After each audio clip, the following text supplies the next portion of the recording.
It's Rugby World Cup final week, and if you're a Springbok fan, you only get one of these every 12 years. It's South Africa's third appearance in a Rugby World Cup final after they won their previous two in 1995 and 2007. I'm joined in studio once again by Herman Mostert. Morning, Herman. Hi, Lloyd. I suppose it's massive for the country, given where our sport's been over the last few years, particularly in team sports. We haven't had much joy from the soccer guys. Bafana haven't won anything in what feels like forever. The Proteas are letting us down seemingly every time they take to the field at the moment. And even rugby, as recently as a couple of years ago, rugby looked to be on a downward spiral. So given all of those things, to be in a Rugby World Cup final in 2019 is simply massive for the country. Yeah, look, definitely. I think if you look at the Cricket World Cup, it was a complete disaster. The soccer team, they haven't won since basically 1996 was the last time they actually did something of significance. And yeah, the rugby, it was in the doldrums 2 years ago. We were down and out seemingly, and within like 18 months, Rassie has come in and he's changed that team, and he's taken them to World Cup final. We won the rugby championship this year as well. So it would be a massive boost, given what's transpired over the last few years, definitely. It's one of those things, we all remember where we were in 1995 when the Boks won that famous final. We all remember where we were in 2007. And the years to come, if South Africa pulled us off on the weekend, we'll all remember where we were in 2019 when Siya Kolisi lifted the World Cup trophy. How big would that be, given where this country's come from, to have a black captain winning a Rugby World Cup for South Africa? Yeah, I think obviously it would be massive. If you look at 95 and the team, there was one black player in the team, and we've come a long way. 24 years later, we've got a guy who's the leader of the team, and he's there on merit. The team, is well transformed, and it's a team that everyone supports. It's a team that's picked on merit, and it's a team that's doing well. A couple of years back, people would have said you can't pick a team like that and that can win a Rugby World Cup or even go to a Rugby World Cup final. So we've definitely come a long way, definitely in the last 12 years, since the previous World Cup win. Yeah. And then just on the final itself, Herman, South Africa very clearly underdogs for this game. England overwhelming favourites pretty much everywhere you look and whoever you speak to. Do you feel that way? Do you think the Boks go into this as massive underdogs? Look, I wouldn't say massive underdogs, but definitely underdogs if you look at the way, we've played at this World Cup and the way England played and the way they annihilated New Zealand. They've clicked a little bit better as a team. They look, just have a little bit more well-rounded than the Boks. They've probably got a little bit more class in all the positions, especially out wide. But I think South Africa would like that fact, like the fact that they go into the game as underdogs. If you recall back in 95 when we won, we were massive underdogs against New Zealand as well. We ended up winning that one. So it sort of takes the pressure off, knowing that you're probably not expected to win. But I don't think they would doubt themselves. I think they would, they trust their structures, they trust the process that has gone on, that it's taken them to the World Cup final. So I wouldn't think they would be overawed by the occasion at all, but they would like that fact. They would almost relish the fact that most people don't expect them to win. And the bookies certainly don't as well. Most Rugby World Cup finals historically are quite tight and low scoring. I think 2015 blew out a bit towards the end, didn't it, with the All Blacks and Wallabies. But given the way the Springboks have played in this tournament and given the fact that their defence is their major strength, are you expecting another low-scoring final on the weekend? You probably would. If you look at history, the Springboks have actually never scored a try in a World Cup final. They've won both, but they haven't scored. And the way that we play, you can't really see there being too many tries. Let's hope for at least a couple, maybe. But yeah, the game style that we're going to expect on Saturday is not. You're not going to expect them to score 3-4 tries, as such. And yeah, look, the defensive structure that we have is really strong, and it's tough to break through. And I think the Boks would obviously try and probably play without the ball for most parts. That's almost how the modern game has gone. And then it's going to be about who takes their chances. Goal kicking is going to be really important. Maybe Frans Malherbe could come on late and kick a 60-meter penalty, but England have that as well. And Elliot Daly, he can kick it very far as well. So those things, you'd expect it to be a war of attrition. and you'd expect our defensive structure to keep England at bay for large parts, I feel. I think a concern that a lot of people share is this worry that if South Africa go down, significantly, do they have the kind of firepower to get back into a game? I suppose a selection like Cheslin Colby back in the squad back in the 15 for the weekend helps in that regard. But do South Africa have enough around the park to go 2 quick back-to-back tries to get back into a game? That's obviously a worry. If you look at the way that we play, a lot of people say we can't chase games. And it is a worry for me. We probably don't have as much firepower out wide, especially when we get into the right channels, the right areas in the field. We've struggled to score tries. But yes, I think having Colby back, that's a massive boost. He's a guy that he's a game changer.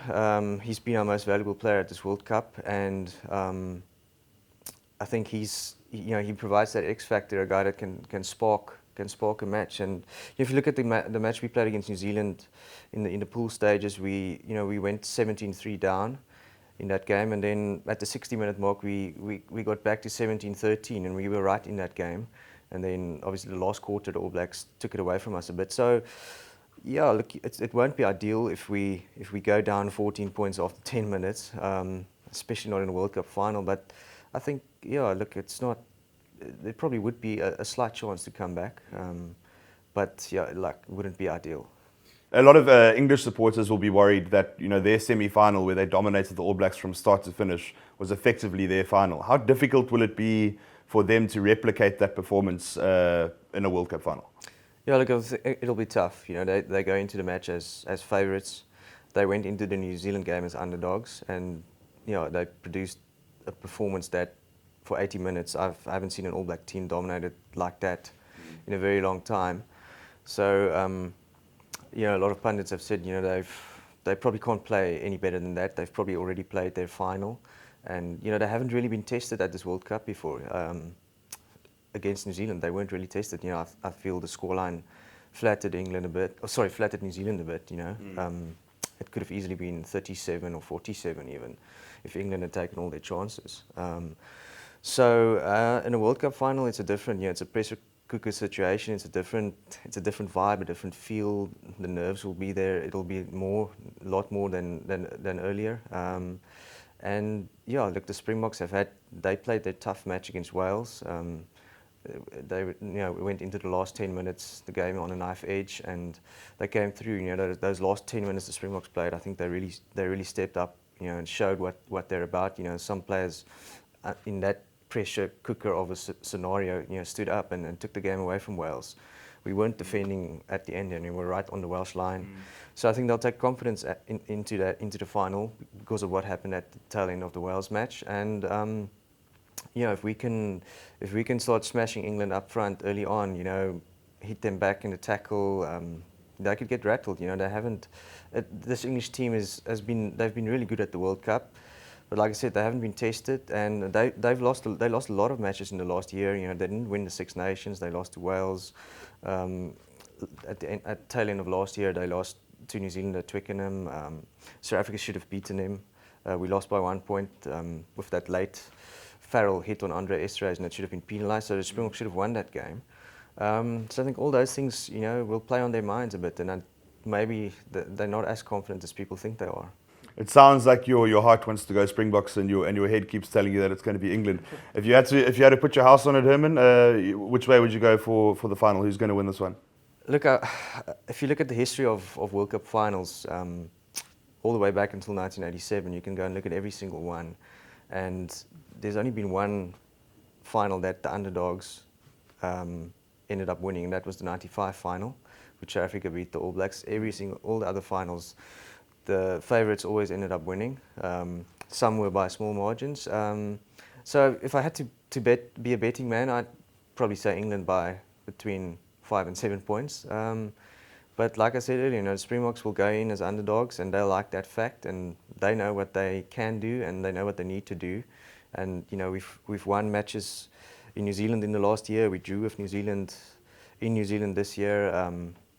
Games that no one expected us to to come close, and we did somehow by hook or by crook. And I think that's sort of the thing about the Springbok team. They've against all odds, they've performed when people didn't expect it to happen. And this weekend, people again probably don't expect them to win. So that's a dangerous thing, especially in a World Cup final. Rassie's said, this will be his last game as head coach. He obviously moves into his directive rugby role after this tournament. Do you think that in any way will serve as extra motivation for the players to kind of send Rassie off with the World Cup trophy to show for his efforts over the last 2 years? It could, I think it's probably tough to get even more motivated. It is a Rugby World Cup final. Not sure if the timing of those quotes are the best always ahead of a final. It adds a little bit of extra motivation that you probably don't need. But I think irrespective, they'll want to, they've come a long way with Rassie now for the last 18 months. When he started, that team was down and out. We lost games to Italy, and we couldn't, we were not close to the top. No one said, if you said 2 years ago we'd be in the World Cup final, I think no one would have probably believed you. Yeah. So, the trust that they've built up, you can see there's a great camaraderie in that team. The team, everyone backs the leader, everyone backs the coach, and they're playing for each other, and there's a good spirit in that team, and they'll want to send him off. He's not going to go away completely, he'll still be working for SA Rugby. But look, maybe they can use every bit of motivation that they can get. And what about the fact, Herman, that South Africa have, a good 5, 6, 7 players who are either based in England currently or have spent a lot of time there in the very recent past? Does that mean anything going into the game? Is there some kind of knowledge of the English setup that these players will have that they can share with their teammates? I think it'll help definitely. A player like Faf de Klerk, he plays in the English Premiership. Valide Roux he's left now, but he's played there. We've got Frans Malherbe on the bench. He's England flanker Sam Underhill. He's a teammate of him at Bath. We've got Vincent Koch, who plays for Saracens. So they know the English players. A lot of the Boks players know them well. They've played against them in the Premiership, and they won't be overawed by them. They won't. There's no fear factor there, and they would have used that knowledge obviously with their teammates and with the coaches, and I think it can prove to be a big advantage for South Africa, and maybe it could be a key weapon that I think many people probably haven't spoken about a lot during this week into the build-up into the final. So that could be a secret weapon for the Boks maybe. One thing I've liked about the Springboks in this tournament is, from the coach right down to the fringe players, everyone's been very honest about the fact that they're nervous. They've acknowledged that the whole way through. And everyone in that field will be nervous on Saturday, with the exception of maybe a guy like Frans Steyn, who's played in a World Cup final before. Is that big as well, the fact that Frans Steyn will be the only guy on the field for both sides who's won a World Cup? Yeah, look, he's a very experienced player, and he's always been a very calm player. And if you look back he was 20 years old when he played in that 2007 final in Paris, and 12 years later, he's going to use that experience, and I'm sure he'll do his utmost best, to try and keep the guys calm. He's going to be a weapon, I think, when he comes on late in the second half with his boot. It was his boot to help secure that final against England 12 years ago. Yeah. So it could be another weapon up the Springboks sleeve. But I think altogether the whole cohesion and everything is the team spirit and the camaraderie and everything seems to have fallen in place. The structure is there. You can see the team has done their homework, and I think they'll be ready. Even though they're underdogs, like I said, they'll like that fact.